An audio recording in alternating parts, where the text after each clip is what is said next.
irmãos, graça e paz, que bom vê-los por aqui nessa manhã, que bom a gente poder parar um pouquinho no início do nosso final de semana, do nosso domingão, para poder aprender um pouquinho mais de Jesus. Nós estamos continuando aqui com o nosso módulo Revitalizar, o nosso primeiro módulo, Preparando a Terra, e nós estamos falando nesse momento de 9 marcas de uma igreja saudável. Se o irmão lembrar, você vai lembrar do que temos falado até agora. Vamos colocar um PowerPoint aqui para a gente se lembrar. Nós temos falado sobre essas marcas na vida de uma igreja saudável. Uma igreja saudável, ela tem um entendimento bíblico da pregação expositiva, é uma igreja que possui uma teologia bíblica, é uma igreja que prega o evangelho, que entende o evangelho como ele deve ser visto e entendido. É uma igreja que tem um entendimento bíblico de conversão, e você está vendo aí que está em azul, porque é a aula que nós estamos falando desde o domingo passado. É uma igreja que tem um entendimento bíblico da evangelização, um entendimento bíblico de membresia. É uma igreja que sabe aplicar disciplina, é uma igreja que tem interesse por discipulado e por crescimento. E a 9ª marca dessa igreja é uma igreja que exerce uma liderança bíblica dentro da igreja. Então nós estamos trabalhando esse módulo com o intuito de rever nossa visão, de olhar para onde estamos indo, o que queremos ser igreja, como queremos ser igreja para o próximo século, para o próximo tempo que nós vamos viver. A igreja que os nossos filhos vão herdar de nós. Queremos deixar uma igreja saudável, uma igreja produtiva, uma igreja eficiente para eles. Amém? Então vamos orar para a gente já dar início à segunda parte da nossa aula de entendimento bíblico da conversão. Cristo Jesus, obrigado porque o Senhor é bom. E o Senhor é bom em todo o tempo. Obrigado porque a sua palavra tem surtido efeito nas nossas vidas e a sua palavra tem nos convidado, Senhor, a refletir sobre que tipo de cristão e que tipo de igreja temos sido e temos feito para a glória do Senhor aqui nesse tempo e nessa terra. Obrigado pelos anos que essa igreja existe, por todos os pastores que já passaram por aqui, por todos os irmãos que construíram um alicerce para que a gente pudesse hoje olhar para trás, ver uma história e olhar para frente e desejar também escrever uma história. Que o Senhor nos abençoe, que o Senhor nos dê clareza naquilo que precisamos aprender e que o Senhor faça morada em nossas vidas nessa manhã. O Senhor transforme o nosso coração e nos dê o entendimento necessário para a glória do seu nome, em Cristo Jesus. Amém e amém. Estamos falando então do entendimento bíblico de conversão. Na aula passada, nós fizemos algumas pontuações e algumas definições. Então, nós falamos, por exemplo, que a conversão ela inclui as nossas próprias ações. A gente precisa fazer um compromisso sincero, uma decisão consciente. Então, as próprias Escrituras nos apresentam como pessoas que necessitam ter o coração substituído, a mente transformada e o espírito vivificado. E nós perguntamos por que a gente deveria pensar num conceito bíblico de conversão.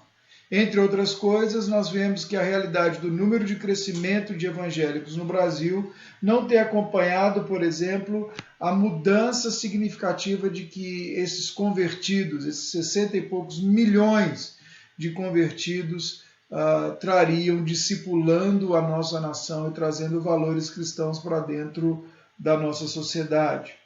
E nós falamos também um pouquinho do pós-cristianismo, o período pós-cristão que a Europa e os Estados Unidos, por exemplo, enfrentam.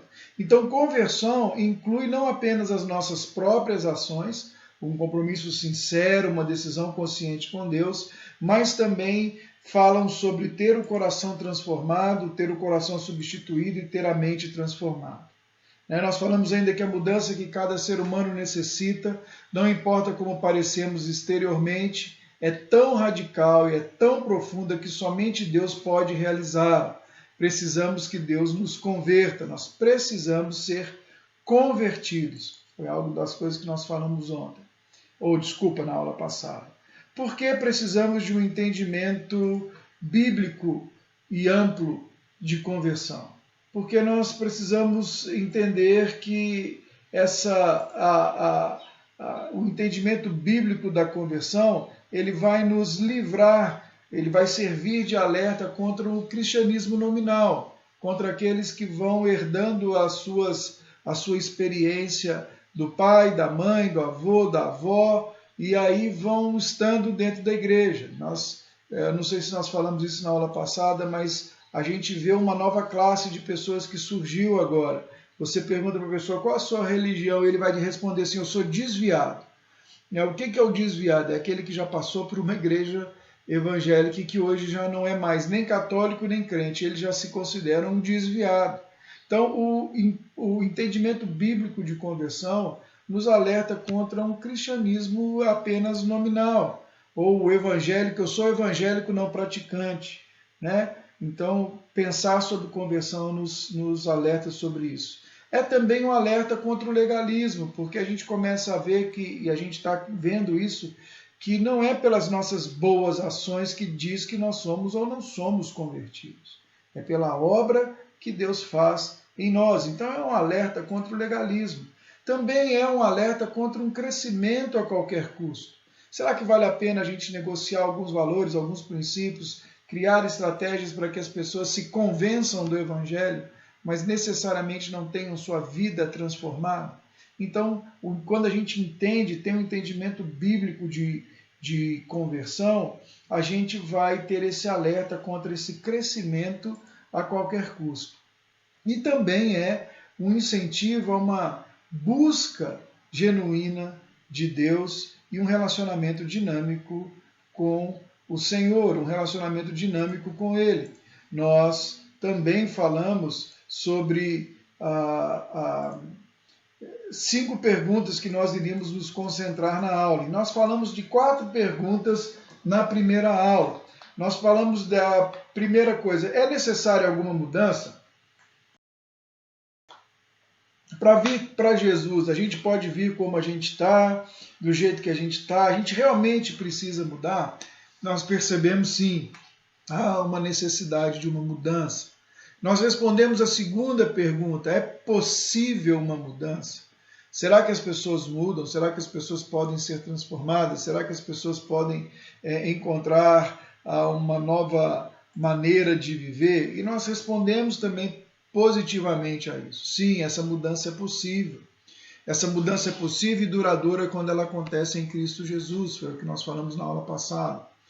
De que tipo de mudança a gente precisa? É uma mudança externa ou é uma mudança profunda de valores, é uma mudança profunda de vida que nós temos? E nós falamos também o que essa mudança envolve na nossa vida, o que envolve dizer que nós estamos mudando. E hoje nós vamos tentar responder, ou nós iremos responder essa pergunta: como essa mudança se dá? Como que ela acontece?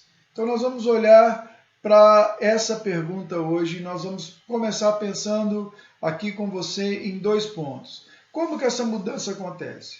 Eu não preciso fazer nada? Será que é isso? Se a salvação é pela graça, então eu não preciso de nada.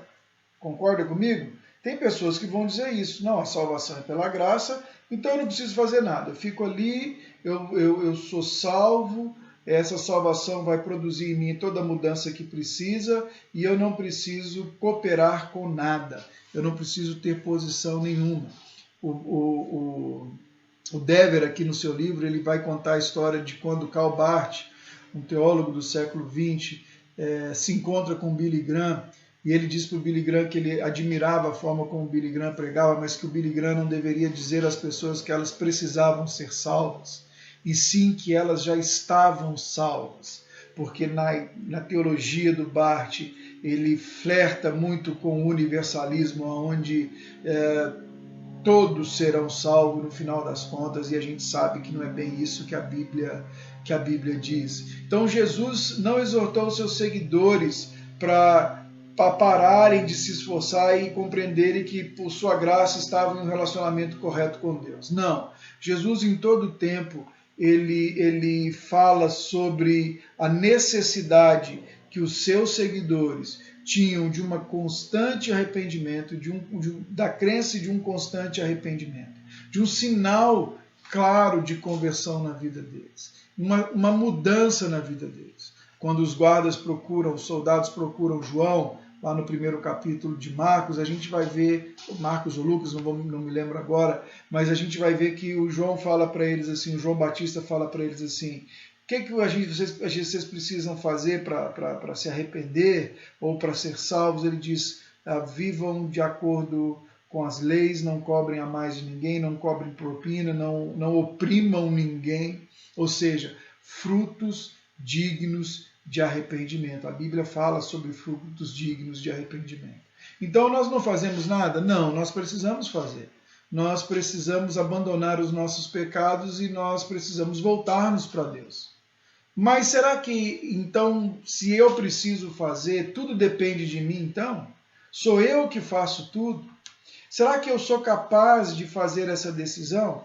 Será que está em mim, está ao meu alcance tudo o que eu preciso para ser salvo? Será que eu posso acordar um dia de manhã e dizer assim: poxa, eu quero mudar minha vida, eu quero Deus, e eu vou procurar a Deus, e eu vou procurar Jesus, então eu vou procurar uma igreja, e eu vou lá procurar o pastor, ou vou me pedir para ele pregar o evangelho para mim, porque eu quero ouvir o evangelho, e na minha força eu vou mudar, eu vou transformar. Será que nós fazemos tudo? Será que, se nós temos essa arma e esse poder de convencimento, nós como igreja não deveríamos então fazer tudo o que fosse possível para convencer as pessoas do evangelho e tornar essas pessoas salvas? Então são dois pontos que a gente precisa começar a pensar. Quando nós falamos de salvação, irmãos, nós estamos falando de duas coisas que acontecem. Nós estamos falando de um ato monergístico. O que é o monergístico? É algo que é feito em nós por Deus. Deus opera em nós a nossa salvação. Deus opera em nós vamos ver aqui mais para frente um pouquinho, a obra da regeneração. É Deus que vai fazer isso em nós. Porém, o processo de arrependimento, confissão e contrição, santificação e abandono do pecado é um processo sinérgico, onde eu e Deus trabalhamos para que isso aconteça, onde o Espírito Santo de Deus me convence e eu, então, convencido, dou passos para essa mudança. Deus nunca vai se arrepender no meu lugar. Deus nunca vai confessar o meu pecado. Isso quem vai fazer sou eu. O Espírito Santo há de me convencer, ele há de colocar diante de mim e fazer patente os meus pecados, e eu, então, me entristecido pelos pecados, convencido de que sou pecador, me levanto e digo: eu sou pecador, eu preciso da graça de Deus, eu preciso ser transformado pelo Senhor. E a partir de hoje eu preciso de forças, que o Senhor me dê forças, me capacite, para que eu não repita e viva mais esse pecado na minha vida. E a partir de agora, então, eu começo a caminhar para que esse pecado seja cada vez mais banido do meu coração, banido da minha existência e banido da minha forma de viver.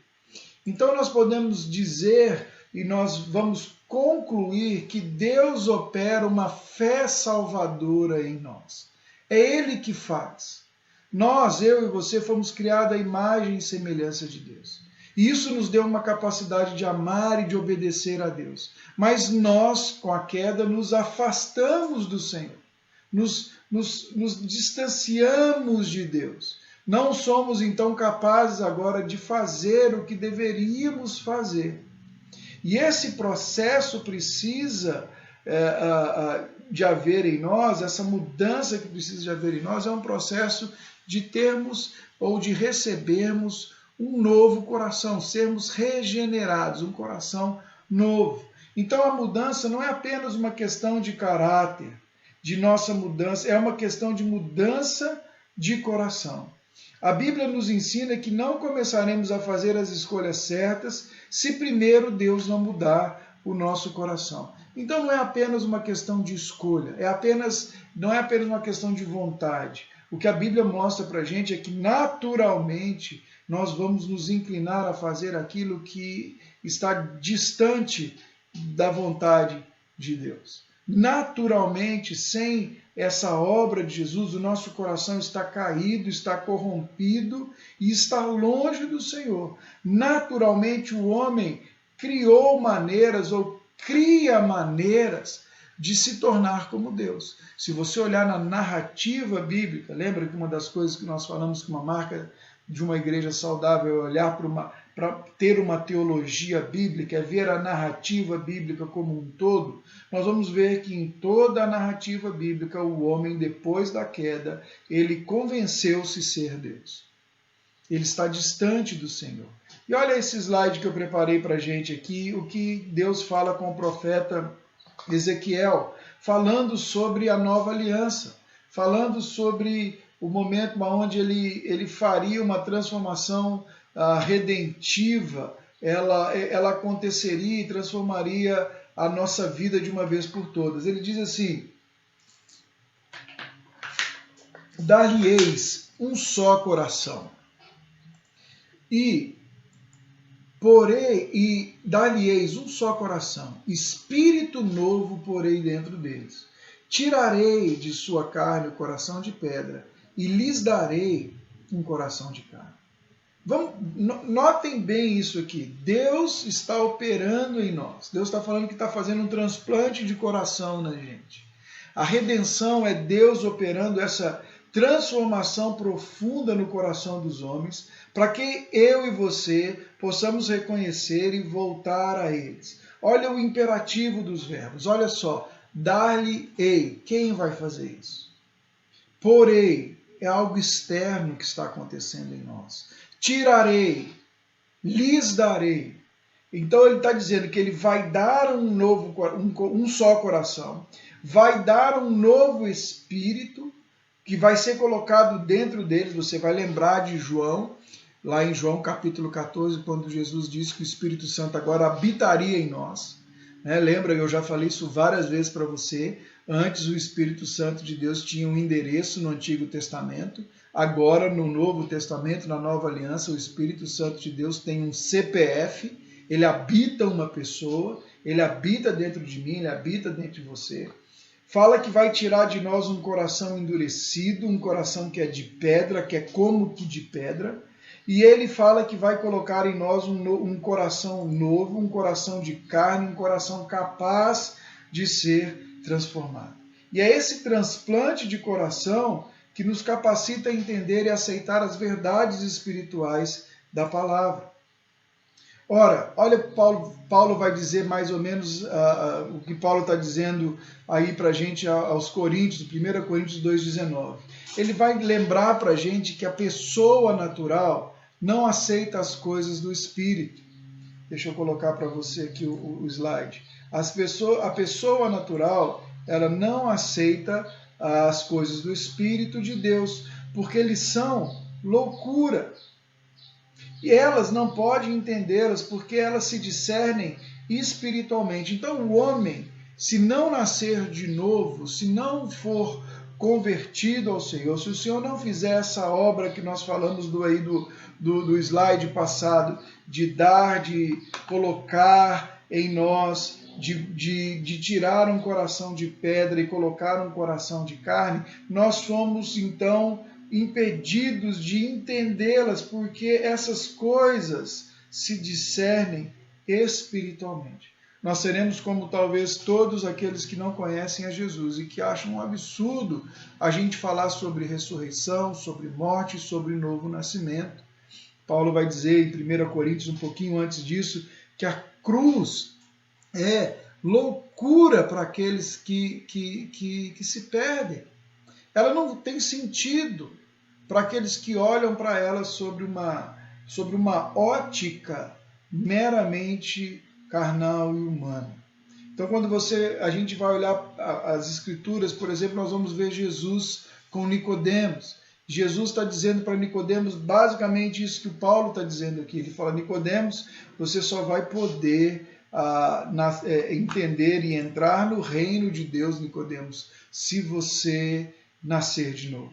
Essa é uma clareza muito grande que as Escrituras dizem, que somente com o novo nascimento, somente com uma conversão, o Evangelho se tornaria real e atrativo e verdadeiro para nós. Olha o que João está dizendo para a gente, Jesus falando, né, registrado no Evangelho de João: ninguém pode vir a mim se o Pai que me enviou não o trouxer, e eu o ressuscitarei no último dia. Então há um processo de Deus. É Deus que opera em nós. É Deus que nos leva, é Deus que nos conduz, é Deus que nos coloca nesse lugar de conhecimento, de estar pronto para entender o Evangelho e perceber o Evangelho. Até então estávamos mortos, a Bíblia vai dizer isso, estávamos como que o Evangelho não era inteligível para nós. Olha, no Antigo Testamento, através do profeta Joel, né? Joel, ele é um profeta onde Deus usa ele para exortar o povo, para trazer duras convicções de Deus para o povo. E Joel está escrevendo lá no seu 2º capítulo, ele traz um grande conforto, ele diz assim: e acontecerá que todo aquele que invocar o nome do Senhor será salvo, porque no monte Sião e em Jerusalém estarão os que forem salvos, como o Senhor prometeu, e entre os sobreviventes aqueles que o Senhor chamar. Então, quem invoca o nome do Senhor? Aquele a quem o Senhor chama.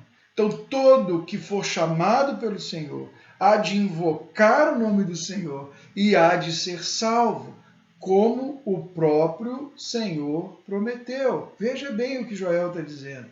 Como o Senhor prometeu.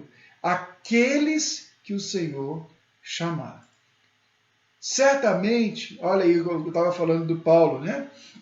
Eu vou ler para você, mas eu coloquei só 2 excertos desse texto, mas ele diz assim, 1 Coríntios 1, do 18 ao 24. Mas para os que foram chamados, tanto judeus quanto gregos, Cristo é o poder de Deus e a sabedoria de Deus. Certamente a palavra da cruz é loucura para os que se perdem, mas para nós que somos salvos, ela é poder de Deus. Pois está escrito: destruirei a sabedoria dos sábios e aniquilarei a inteligência dos inteligentes. Onde está o sábio? Onde está o escriba? Onde está o questionador deste mundo? Não é fato que Deus o tornou louco a sabedoria deste mundo? Visto que na sabedoria de Deus o mundo não o conheceu por sua própria sabedoria, Deus achou por bem salvar os que creem por meio da loucura da pregação. Porque os judeus pedem sinais e os gregos buscam sabedoria, mas nós pregamos a Cristo crucificado, escândalo para os judeus, loucura para os gentios. Certamente a palavra da cruz é loucura para os que se perdem, mas para nós que somos salvos é poder de Deus. Mas para os que foram o quê? Chamados, aqueles a quem Deus chamou, aqueles a quem Deus convocou, aqueles a quem Deus vivificou, aqueles a quem Deus escolheu antes da fundação do mundo, Cristo, tanto seja judeu ou grego, que Paulo está escrevendo aqui aos Coríntios, ou seja, judeu ou gentio, a nova aliança agora é para todos os povos da terra, a nova aliança agora é o cumprimento pleno do chamado abraâmico. Cristo é poder de Deus e Cristo é sabedoria de Deus. Vamos lá para mais uma... O Mark Dever, ele fala que na igreja deles, lá em 1853, a igreja dele escreveu a Confissão de Fé de New Hampshire, e eles trariam ali uma confissão, e nós já falamos isso aqui no nosso módulo passado, do Somos Todos Teólogos, a importância dessas confissões. Elas não substituem a palavra, mas elas expressam aquilo que nós cremos na palavra, aquilo que nós vemos na palavra. E essa é a confissão de fé de New Hampshire, de uma igreja batista. E ela diz assim: nós cremos que o arrependimento e a fé são deveres sagrados e também graças inseparáveis, operadas em nossas almas pelo Espírito de Deus. Então, nós cremos que o arrependimento e fé acontecem, são graças inseparadas e é Deus que opera em nós. É o Espírito de Deus que opera isso em nós. Pelo que, sendo profundamente convencidos da nossa culpa, perigo e incapacidade e do caminho da salvação por Cristo, nós retornamos para Deus com contrição, confissão e súplica por misericórdia não fingida. Ao mesmo tempo que recebendo genuinamente o Senhor Jesus Cristo como nosso profeta, sacerdote e rei, confiando nele somente como único e todo suficiente Salvador. Então essa confissão diz respeito à conversão. Ela diz que nós nos convertemos porque, olha bem, somos profundamente convencidos da nossa culpa, perigo e incapacidade do caminho da salvação por Cristo. Nós não conseguimos, nós somos convencidos de forma profunda e genuína por Deus de quem nós somos. E essa conversão, esse processo, ele acontece em nós, ele é realizado em nós por um espírito regenerador de Deus. Nós já estudamos isso bem fundo na nossa história, na nossa EBD passada, que era o Somos Todos Teólogos. Nós passamos 18 meses vendo as doutrinas básicas da fé reformada e olhando como elas funcionam e como cada item dessa doutrina nos impacta pessoalmente. E eu vou passar rapidinho aqui, nós não vamos nos deter a alguns aspectos da Ordo Salutis, ou a ordem da salvação. Tá bom, nós cremos que o Evangelho, nós cremos que o arrependimento e a fé são deveres sagrados e também graças inseparáveis. Nós também cremos assim. Que elas são operadas em nossas almas pelo Espírito de Deus. Sim, nós cremos que é o Espírito Santo de Deus que opera isso em nós.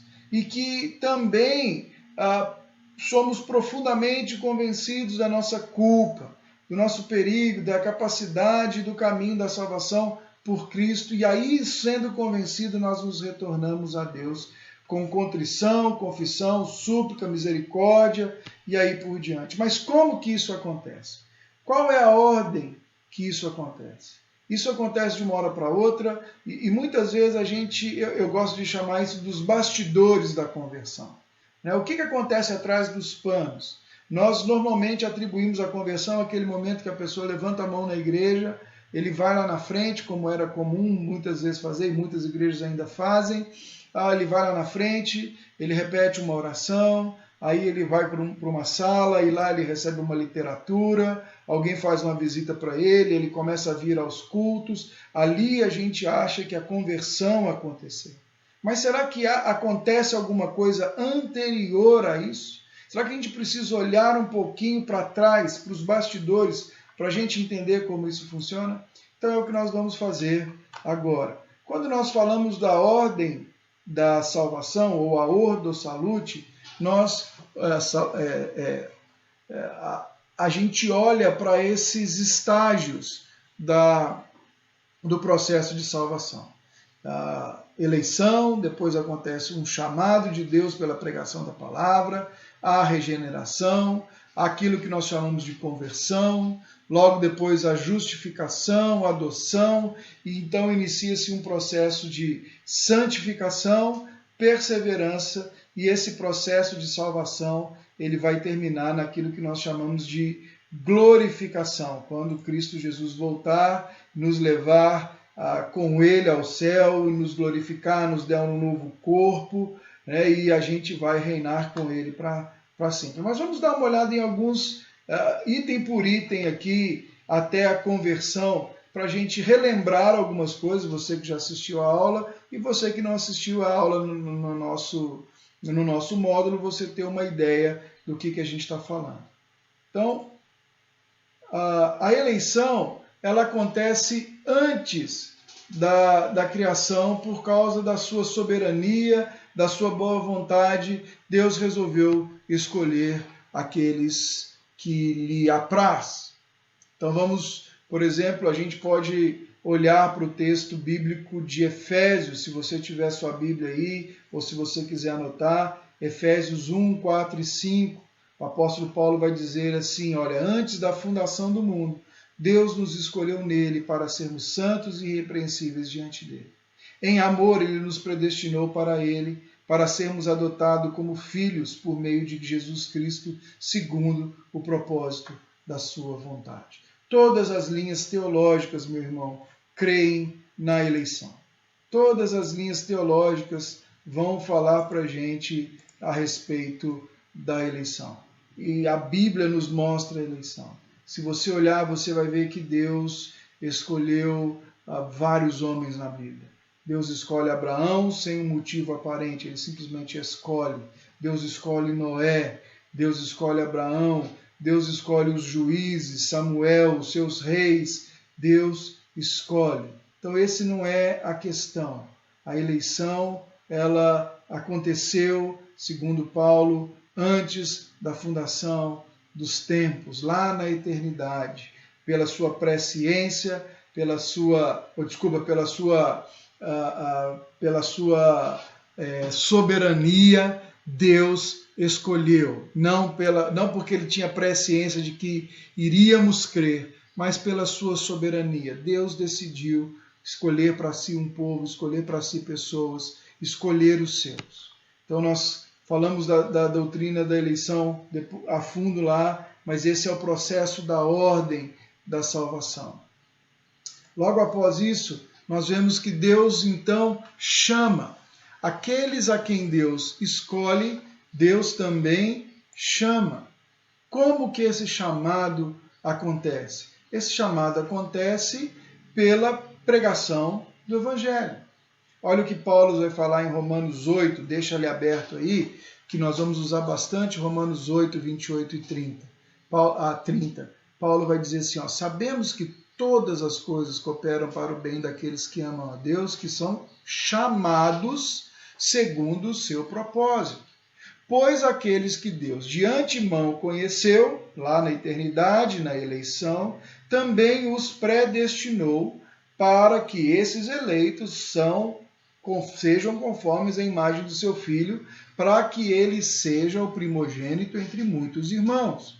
E aos que predestinou, esse também chamou. E aos que chamou, esse também justificou. E a esses que predestinou, chamou e justificou, também glorificou. Vão ser glorificados. Como que opera esse chamado de Deus na nossa vida? Como que Deus nos chama? Como que Deus nos convoca para si mesmo? Deus nos convoca através da pregação da palavra. Romanos 10, 17, você já deve ter dito esse texto em algum evangelismo para alguma pessoa. Eu tenho certeza que você já deve ter falado isso. Você já deve ter ouvido esse texto. E eu tenho certeza, porque eu já preguei nos últimos 2 anos e meio aqui na igreja, várias vezes eu citei esse versículo. A fé vem pelo ouvir e ouvir a palavra de Deus. Então, uma vez que a palavra é pregada, ela é recebida, o Espírito Santo de Deus começa a nos chamar pela pregação da palavra e ele começa então a promover vida em cada um de nós. Então, a terceira ordem aqui é a regeneração. Então, se você continuar olhando, por exemplo, para Efésios, lá em Efésios 2, nós vamos ver que Paulo vai dizer o seguinte, que estávamos nós mortos em nossas transgressões e ele nos deu vida juntamente com Cristo. Pela graça sois salvos. Pela graça somos salvos. Nós estávamos mortos, nós estávamos longe da graça de Deus, nós estávamos longe do Senhor, nós estávamos perdidos e Ele resolve então nos dar vida juntamente com Cristo. Ele resolve nos gerar novamente. Ele resolve nos fazer nascer de novo. O Wayne Grudem, ele define regeneração como um ato secreto de Deus, pelo qual ele nos concede uma nova vida espiritual. E disso o Grudem chama também nascer de novo. Um ato de Deus que nos dá nova vida. Irmãos, regeneração é algo que nos afeta integralmente. O nosso espírito se torna vivo depois de sermos regenerados. Lá em Romanos 8, nós vamos ver isso, que ele nos deu vida juntamente com Cristo, estando o corpo está morto no pecado, mas o espírito agora vive em Cristo Jesus. Efésios, que nós acabamos de ler, nós vamos ver que estávamos mortos para Deus em nossas transgressões. Então não apenas o nosso espírito é vivificado, mas cada parte de nós, ela é regenerada. Então Romanos 8, 10, por exemplo, se porém Cristo está em vocês, o corpo na verdade está morto por causa do pecado, mas o espírito é vida por causa da justiça. Depois Efésios 2, 1, estávamos mortos, né? E ele lhes deu vida quando estavam mortos em suas transgressões e em seus pecados. Portanto, não apenas nosso espírito é vivificado, mas cada parte de nós agora é afetada pela regeneração. Olha esse versículo que Paulo coloca para a gente em 2 Coríntios 5,17. Foi o tema do nosso retiro esse ano. Se alguém está em Cristo, nova criatura é. As coisas antigas se passaram, e eis que se fizeram tudo novo. Então a regeneração nos traz da morte espiritual para a vida espiritual. E ela vem antes de podermos dizer que temos uma fé que nos habilita à salvação. A regeneração, irmãos, é obra de Deus que nos dá capacidade espiritual para responder a Deus com fé. É apenas depois que fomos regenerados que podemos responder a Deus com fé. Só que elas aparecem tão juntas que nós muitas vezes pensamos que ela acontece ao mesmo tempo. Deus nos dirige o chamado eficaz do Evangelho, Ele nos regenera e então nós respondemos com fé e arrependimento a esse chamado. E aí vem a conversão.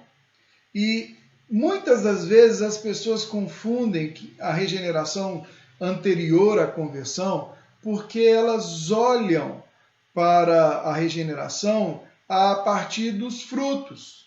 Então eles vão pensar que a pessoa foi regenerada, a gente vai pensar que a pessoa foi regenerada somente depois que a gente começa a ver que elas começaram a abandonar o pecado, que elas começaram a mudar de vida, que elas já estão vindo à igreja, que elas estão no rol de membro, que elas escolheram o batismo. E aí a gente pensa que agora então elas primeiro se convertem para depois serem regeneradas. Mas não é isso que a Bíblia fala. A conversão está ligada a arrependimento e fé, que só acontece depois que nós fomos regenerados. A conversão é o momento em que eu e você colocamos a nossa confiança única e exclusiva em Cristo Jesus. É aquele momento que eu e você tivemos de uma clara percepção do nosso pecado, em contraste com o amor de Deus. A conversão produz em nós uma nova vida. E ela deve produzir em nós padrões transformados, porque agora nós fazemos parte de uma nova família. Nós habitamos num novo lugar. Nós estávamos num reino, que era o império das trevas. E agora nós somos transportados para o reino do Filho do seu amor.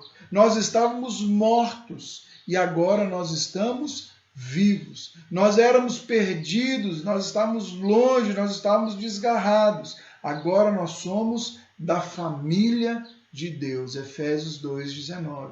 E nós então passamos a nos comportar. A conversão vai produzir em nós, ou ela deve produzir em nós, é esperado que ela produza em nós um abandono do pecado, um arrependimento pelas nossas falhas e uma transformação de vida. Ela nos leva, a conversão nos leva a esse momento onde a gente vai, como Paulo diz em Romanos 8, 29, sendo feita a imagem do seu Filho. A imagem de Jesus passa a ser nosso alvo supremo e nosso desejo maior, ser como o Senhor. Esse é o momento da nossa conversão. Olhando então para a ordem da santificação, somos chamados por Deus, fomos chamados na eternidade, fomos eleitos na eternidade, fomos chamados então por Deus através da pregação da palavra. Eu e você ouvimos o Evangelho fez sentido para nós, aquela palavra nos despertou. Aí você vai falar, mas eu não tive uma experiência assim, eu nunca fui do mundo. Ontem a gente conversava com um casal, sexta-feira conversávamos com um casal, e esse casal estava dizendo que conversou com a orientadora da filha no mestrado, e uma mulher que cresceu no Evangelho, e ela disse assim, que a coisa mais maravilhosa de ver é saber de jovens que existem ainda jovens que nunca experimentaram essa ideia de uma vida do mundo. O que ela quis dizer é que muitos jovens que ela tem contato na universidade acham que primeiro precisam ter uma experiência fora da igreja para então decidir e saber se é bom estar ou não na igreja. Então a conversão ela é anterior a isso. Então talvez você nunca saiu, você cresceu num lar evangélico, mas um dia o evangelho fez um sentido diferente. Um dia você se percebeu diferente. Um dia você percebeu que você era pecador. Foi numa palavra, numa pregação, num louvor, algo Deus chamou a sua atenção. E aí o evangelho começou a fazer sentido para você. Nesse dia você foi regenerado. Você nasceu de novo. Isso foi uma obra de Deus em você. E agora você levanta sua mão e você responde ao Senhor agora em fé. Deus nunca vai crer por nós.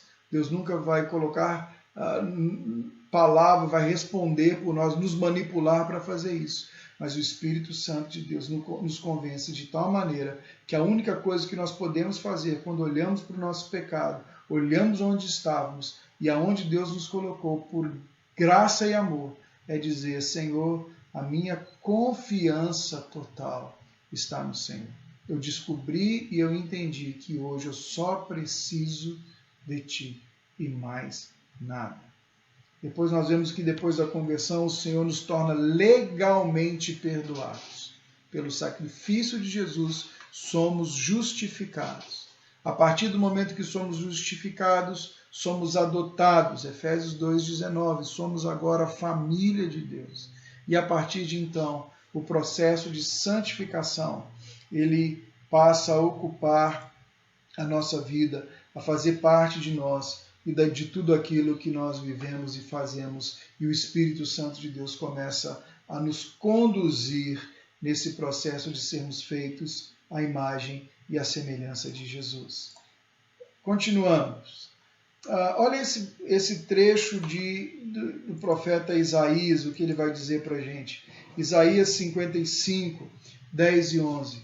Porque assim como a chuva e a neve descem dos céus, e para lá não voltam, sem que primeiro regue a terra e a fecundem, e a façam brotar, para dar semente ao semeador e pão ao que come, assim será a palavra que sair da minha boca.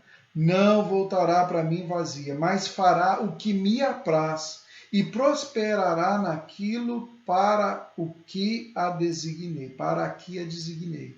Isaías 55, 10 e 11. Deus não nos prometeria isso, meus irmãos, se Ele mesmo não fosse o responsável por produzir frutos pela nossa conversão e pela nossa resposta a Ele. Ele está dizendo, o profeta Isaías está dizendo que Deus tem um propósito, que toda palavra não volta vazia, ela produz algo. Ou ela produz arrependimento, contrição e conversão, ou ela produz mais juízo. Mas a palavra produz algo, ela vai executar algo em todo aquele que ouviu ao Senhor. Em Atos 13, Paulo e Barnabé pregavam a palavra, e é assim que Lucas registra, ele diz assim: os gentios, ouvindo o evangelho, se alegravam e glorificavam a palavra do Senhor, e creram todos os que haviam sido destinados para a vida eterna.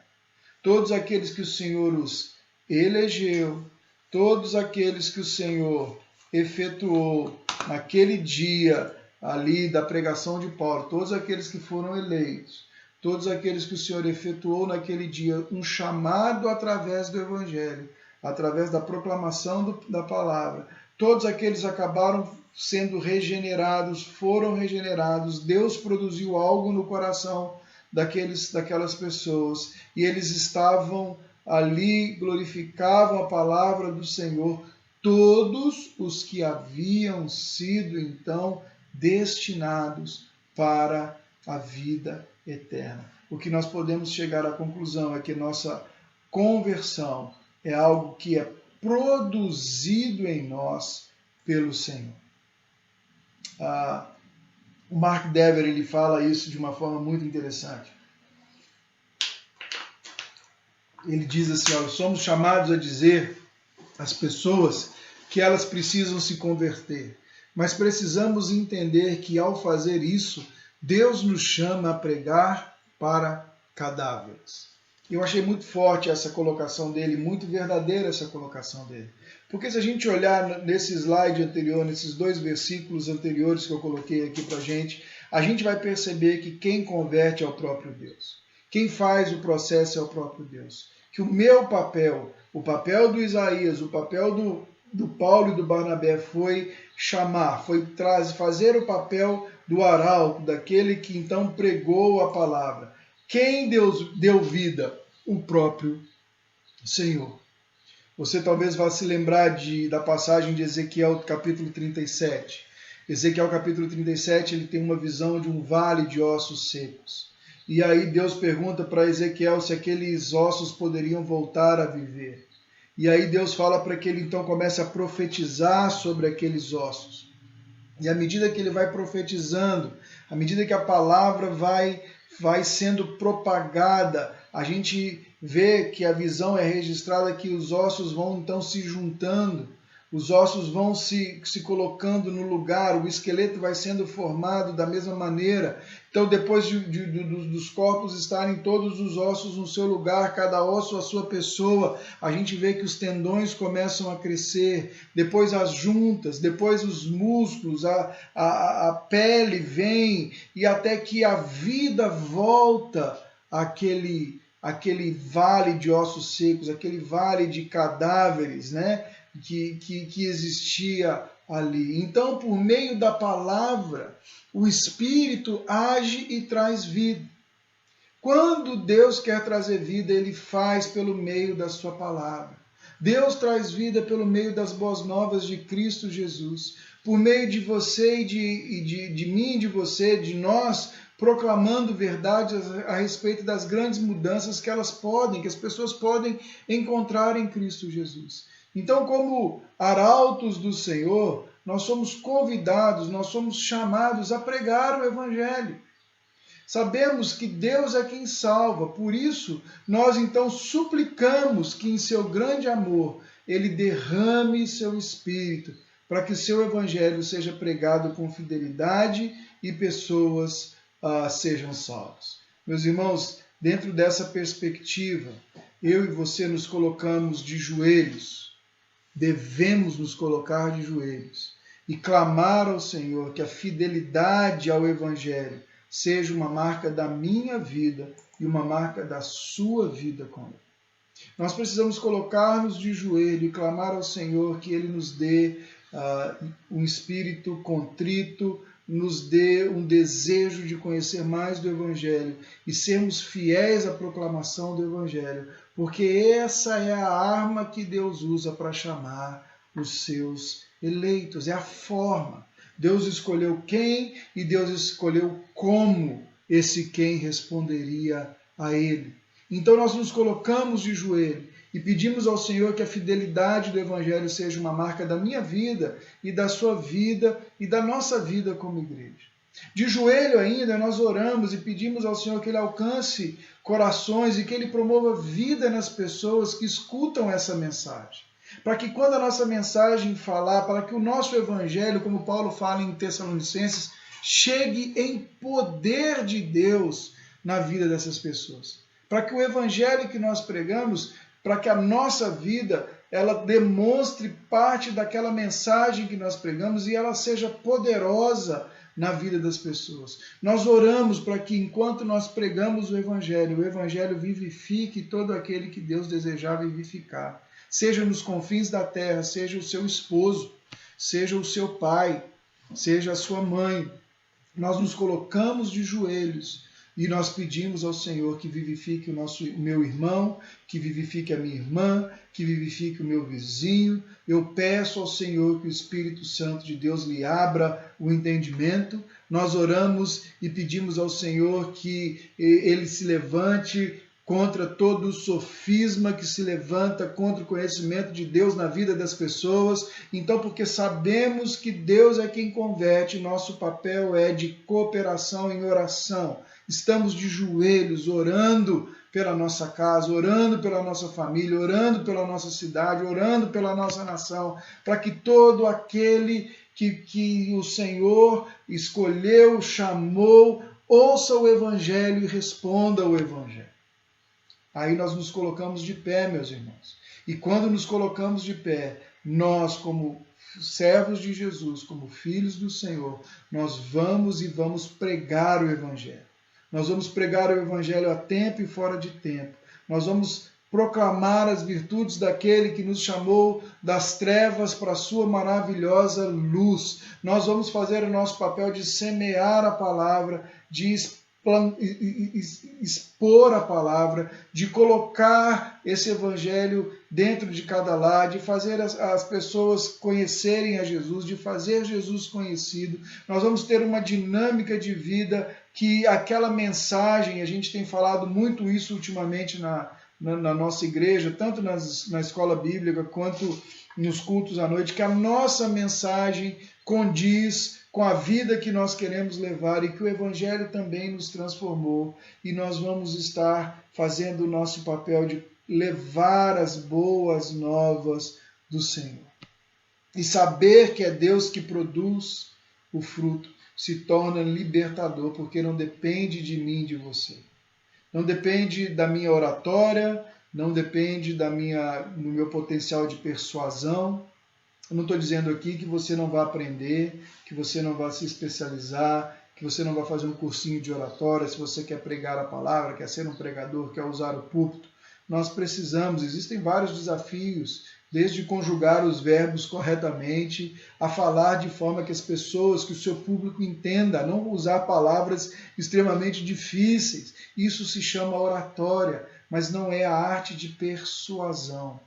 É aquilo que Deus faz nos corações daqueles que escutam a palavra. John Bunyan, no século XVII, um puritano inglês, se eu não me engano, ele tem um dos sermões mais famosos dele, pecadores nas mãos de um Deus irado. Um sermão duro, um sermão difícil, mas é um sermão que produziu os seus frutos. Por quê? Porque é o Senhor que produz os frutos. Não é a oratória, não é a forma, a maneira. A gente ouve histórias de Martin Lloyd Jones, um dos grandes mestres da palavra de Deus. Diz que ele sentava numa mesa na frente da sua igreja, abria a palavra e ele então lia o seu sermão, ele comentava cada texto bíblico. Ele não tinha uma oratória fabulosa, porém o Senhor agia porque ele tinha fidelidade à pregação do Evangelho. E é isso que nós precisamos entender como Deus age. Deus tem a sua forma, Deus tem os seus meios e Deus usa-nos e usa as maneiras que Ele deseja usar para que a gente entenda o Evangelho. Deus usa muitos meios para comunicar a sua palavra. E aqui eu coloquei 3 pessoas que a história de 3 pessoas. Agostinho é o pai da teologia, um dos pais da igreja, um dos pais da teologia. Ele levava uma vida devassa, uma vida distante de Deus. E um dia, passeando por um parque, ele escuta uma criança brincando e essa criança dizia: pega e lê, pega e lê. E ele tinha então nas suas mãos uma cópia do Novo Testamento. E ele abriu aleatoriamente o Novo Testamento e ele olha para essas palavras que estavam escritas em Romanos 13, do 11 ao 14. Eu vou ler para você. Diz assim: e digo isto a vocês que conhecem o tempo. Já é hora de despertarem do sono, porque a vossa salvação está agora mais perto do que quando no princípio cremos. Vai alta a noite e o dia vem chegando. Deixemos, pois, as obras das trevas e revistamo-nos das armas da luz. Vivamos dignamente, como em pleno dia, não em orgias e bebedeiras, não em imoralidade e libertinagem, não em discórdia e ciúmes, mas revistam-se do Senhor Jesus Cristo e não façam nada que venha a satisfazer os desejos da carne. A biografia do Agostinho diz que ele se levanta dali um novo homem, que esse texto descreve quem ele era, esse texto coloca a sua realidade diante dele, e ele é impactado por essas palavras: vivamos dignamente como em pleno dia, não em orgias e bebedeiras. Aquilo ali estava descrevendo a vida dele, e o Espírito Santo de Deus naquele momento regenera Agostinho, e ele levanta daquela leitura um novo homem. Ele transforma-se completamente. A vida dele toma outro rumo. O Agostinho ele passa de alguém que vivia na orgia a um homem sedento pela Escritura, sedento pela palavra, um homem que vai dedicar o restante da sua existência a tornar Deus conhecido e a lançar os alicerces da teologia que fazemos até os dias de hoje. O outro homem, Charles Spurgeon, também conhecido como o príncipe dos pregadores, um inglês. No caso de Spurgeon, Deus usou a neve. Ele, no meio de uma tempestade de neve, ele encontra uma capela metodista pequena e ele entra naquela capela para se esconder da neve. E ali, ele, na biografia dele, ele diz que a capela estava quase vazia.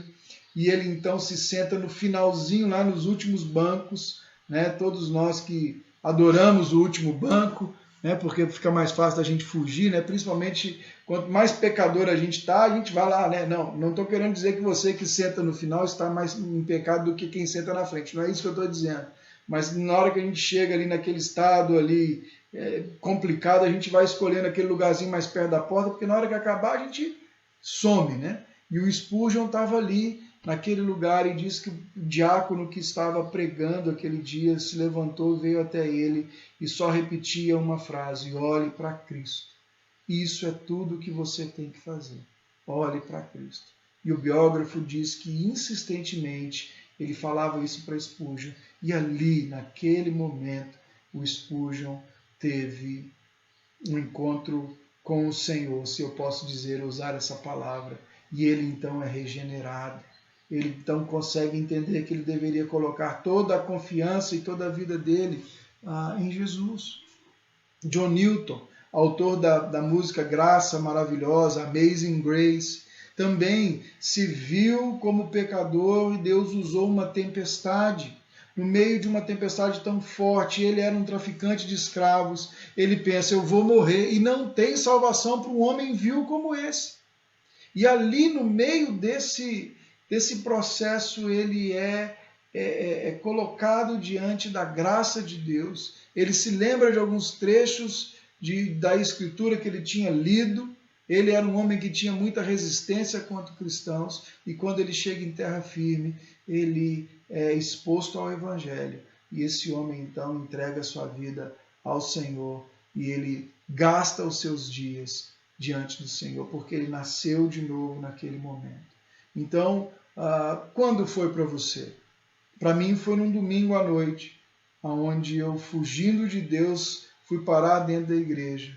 E eu me lembro de que foi um dos momentos mais maravilhosos da minha vida, onde um peso estava sendo removido das minhas costas, onde aquele louvor soava como canto dos anjos, onde aquela pregação foi como se estivesse lavando por dentro da minha alma, e naquele dia tudo fez sentido.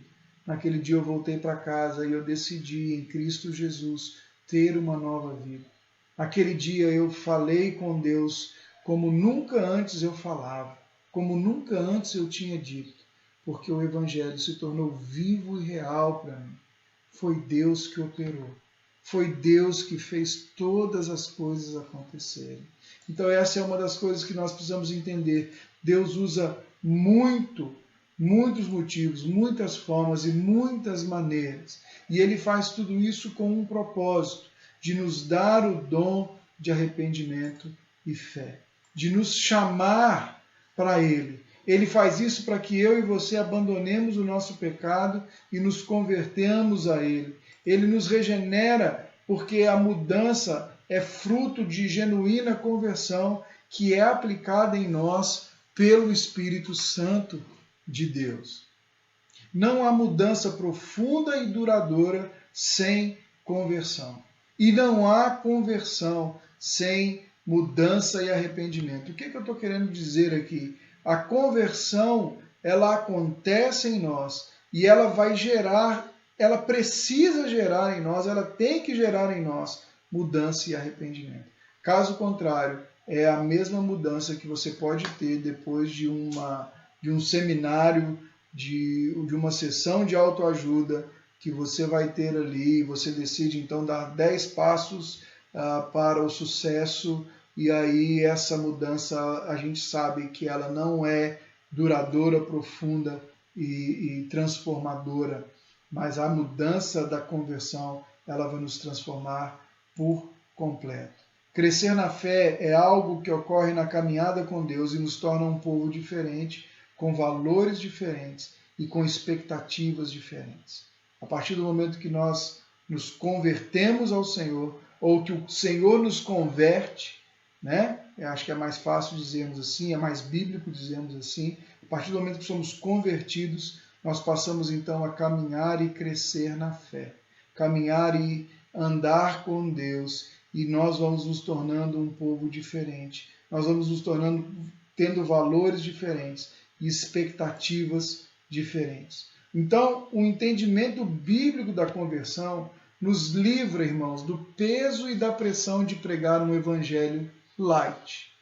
Nos livra do peso e da pressão de pregar um evangelho muito da diversidade, que aceita tudo e que não tem nenhum processo ou exige ou requer de nós posicionamento. Também nos livra do peso de ter que produzir resultados rápidos de crescimento e métodos que negociem os nossos valores. Veja bem esse ponto que eu quero colocar aqui.